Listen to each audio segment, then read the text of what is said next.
You know that old Scottish tune that was written by Robert Burns back in 1788? It was first put to pen then, and then later set to music. And then it became the whole New Year's Eve strike of midnight toast, kiss somebody song after the Canadian Royal Symphony decided to make it big one year. And that was a long time ago also. But there's something about that song that allows us to think about releasing the past and celebrating our future.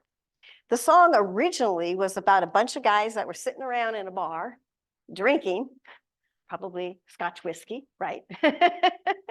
And just thinking about their past and the memories that they had together. So we think about that a lot with ourselves, our past and the memories that we've had. The first question I have for you, though, about this is, should old acquaintance be forgot and never brought to mind? Should old acquaintance be forgot and times gone by? Something for us to think about. It's a very good question. The truth is, for many of us, we have created patterns in our life, patterns in our mind, stories that we have clung to, that we tell and retell, or stories that we push back in our subconscious mind. But they continue to show up over and over again in our life experiences.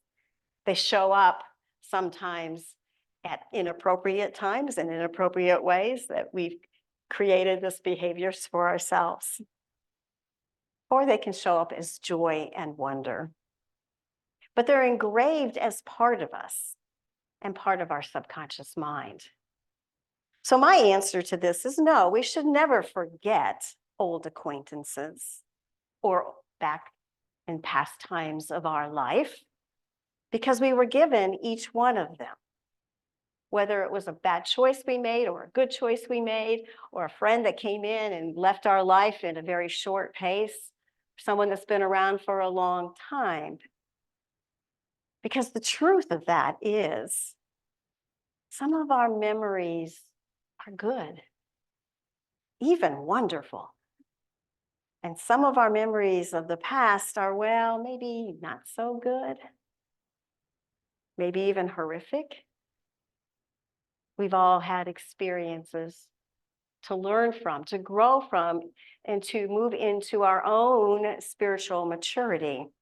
So we should not forget, but we should release any old limiting and negative ideas that we have attached to those things or those people.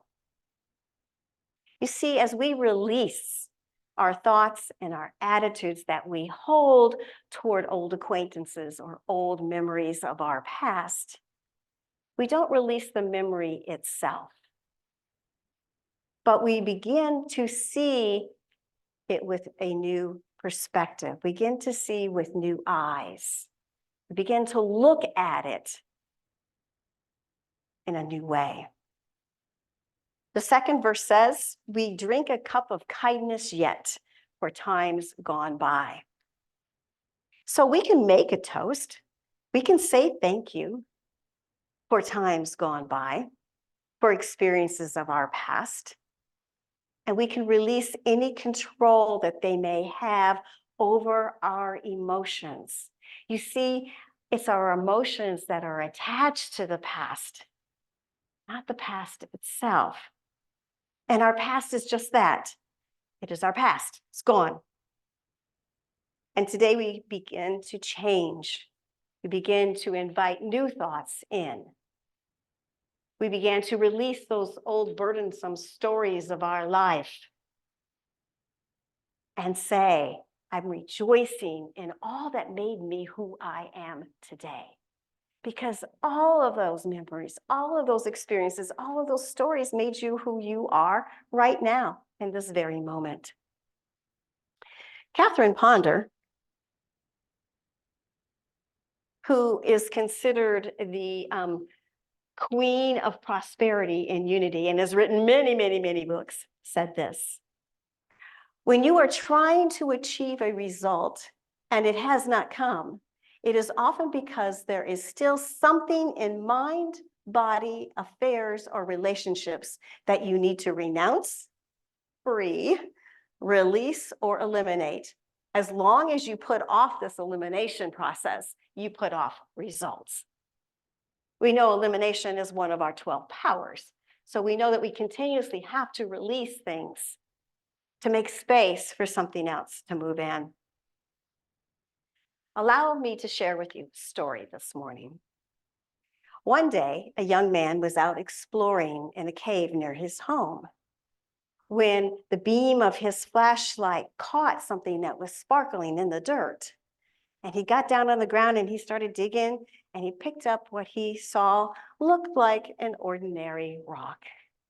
But as he began to dust off the rock and look at it more closely, he realized it was a diamond in the raw. And he was really excited because he thought, well, if there's one diamond, there must be more diamonds. And this one must be at least 5 or 6 carats. So I'm going to be a wealthy man. So he searched and searched the cave that day for more diamonds, but he didn't find any. So he decided to go home, goes home, gets home, puts his hand in his pocket and realizes the diamond is gone. It's like it burned a hole in the material of his shirt. So he goes back and retraces all his steps to recover the diamond that he had lost. He did not find it. And he went back the next day and the next day and the next day. Soon he ended up being fired from his job for failure to show up for work. Eventually, he lost his home because he ran out of money to pay his rent. So he set up a tent near the cave so that he could search for diamonds every day of his life. Eventually, he gave up all of his relationships and all of his hobbies for this one obsession.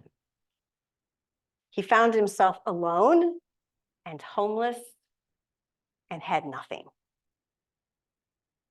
20 years goes by in a blink of an eye. One day, searching in the cave, he realized that he had wasted more than a quarter of his life searching for something that might not even be worth what he thought it was going to be.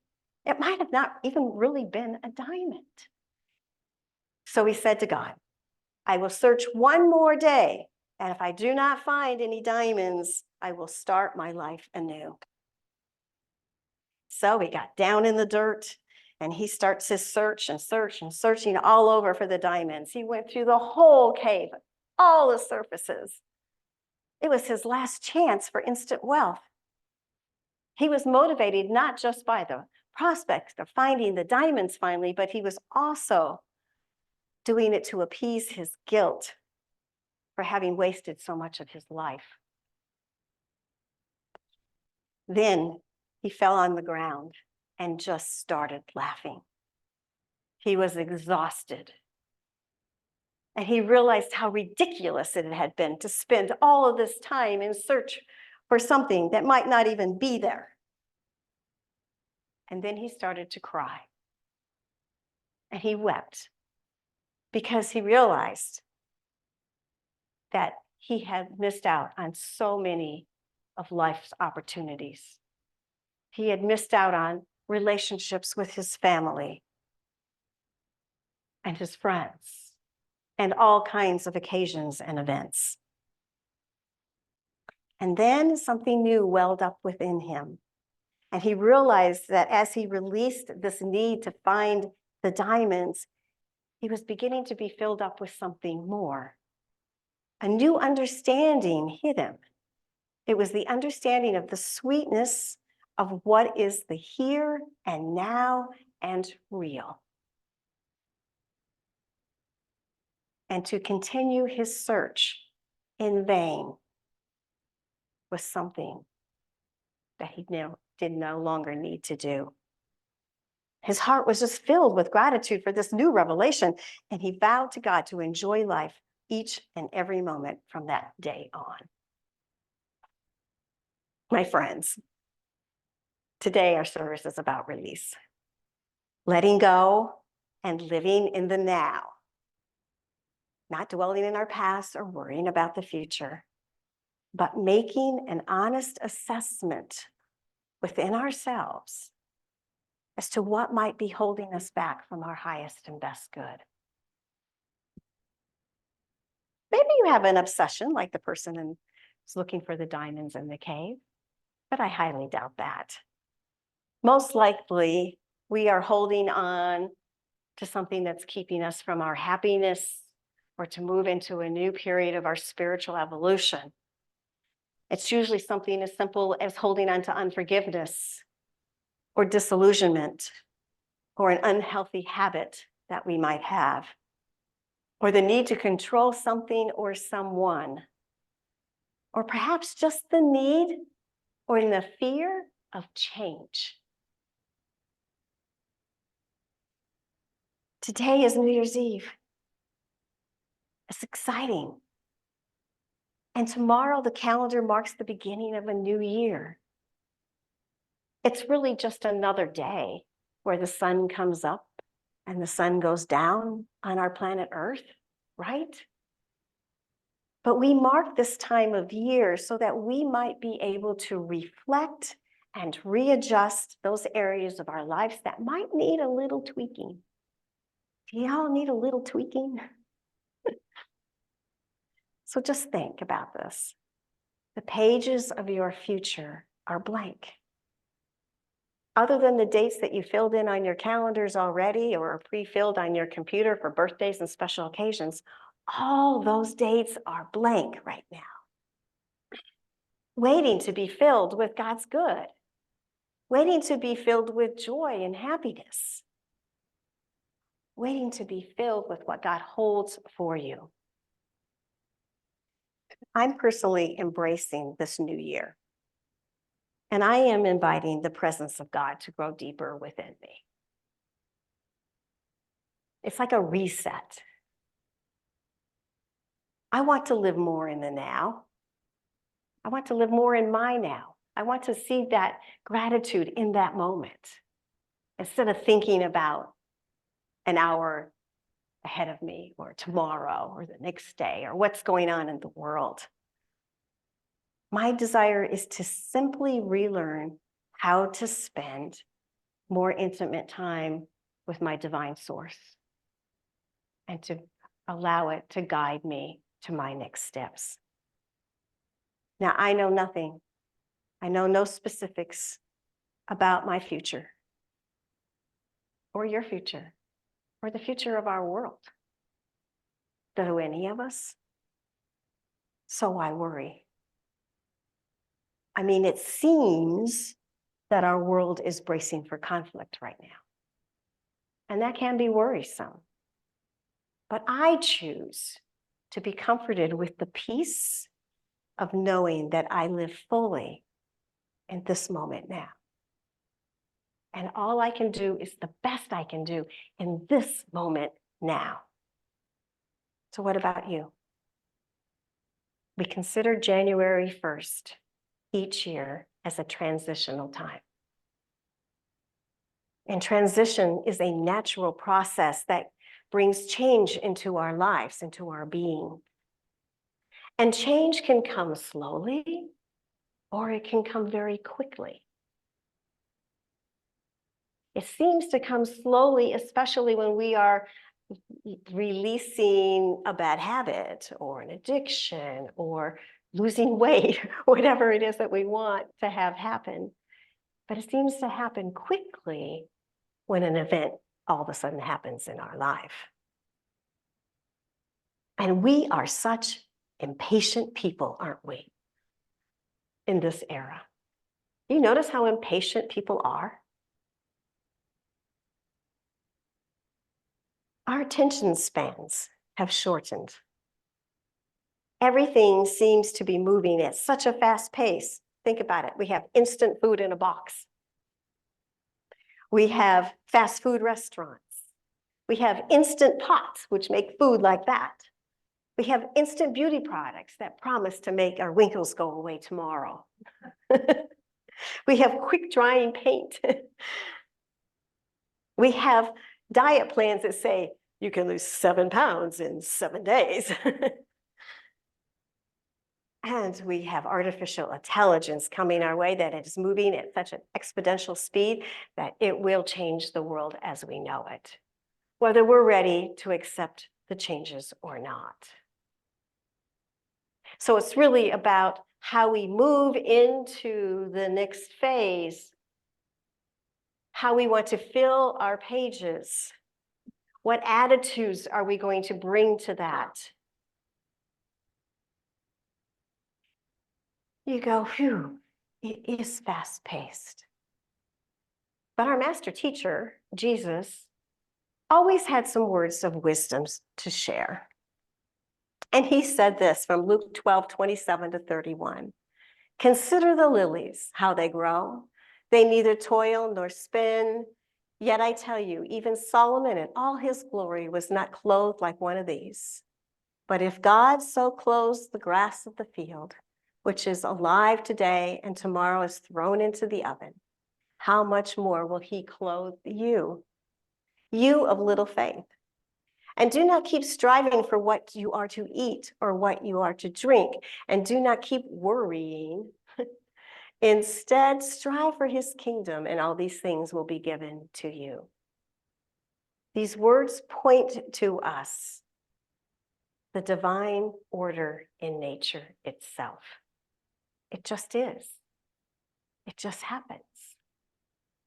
The trees lose their leaves, and then they reappear. The flowers die, and the seeds come back the next year. It just does. And we humans tend to overthink things so much. We conjure things up in our mind. We worry about things. So why don't we just look toward nature? Why don't we just use nature as our example, as a way to be our world? And what if we just simply saw the divine order in all things? Good and not so good. It's hard, but we can do it. If we stop fretting about the past, if we stop living in the past, if we stop carrying those burdens of our past, and we release and let go and allow it. Now, in a moment, we're going to participate in the burning bowl. And I don't know what happened to my little red piece of paper that I had already written on. Is it up there? Is that yours? Oh. Can I have a piece? Do you have an extra one? It's back here. Oh, okay. Sorry. You didn't need one. I just want to, y'all have one? I didn't, obviously. Jermaine needs one too. And do you all have a writing instrument? Good. All right, so I'm going to ask you to take those out and have those ready in just a minute. During our meditation time, I invite you to write on here what it is that you desire to release this year. What are you willing to let go of? What are you willing to let go of? And then after our meditation, I am going to ask you to come up. You can come up 2 at a time if you wish to. And simply, it's flash paper. Don't worry, it will not burn you. Simply just put it right here into the fire and watch it go away, and then set it down. Ooh, that one flew away. See, I really released. It is called flying paper.